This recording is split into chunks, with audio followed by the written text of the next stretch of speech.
নারায়ণগঞ্জের রূপগঞ্জে জাতীয় বিপ্লব ও সংহতি দিবস উপলক্ষে রোববার বিকেলে বর্ণাঢ্য শোভাযাত্রা অনুষ্ঠিত হয়েছে।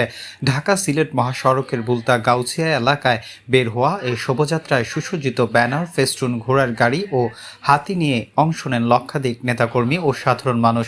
বাদ্যের তালে তালে উচ্ছ্বাসে মেতে ওঠেন তারা।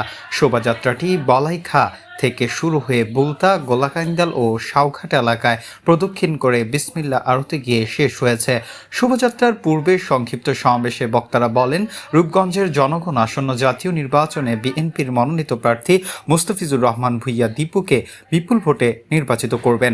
এ সময় উপস্থিত ছিলেন নারায়ণগঞ্জ জেলা বিএনপির সাবেক সাধারণ সম্পাদক গোলাম ফারুক খোকন, রূপগঞ্জ উপজেলা বিএনপির সভাপতি অ্যাডভোকেট মাহফুজুর রহমান হুমায়ুন, সাধারণ সম্পাদক হাজী বাসির উদ্দিন বাচ্চু, যুবদল ও ছাত্রদলের বিভিন্ন স্তরের নেতৃবৃন্দ, স্থানীয় গণমাধ্যম ব্যক্তিরা এতে অংশগ্রহণ করেছেন।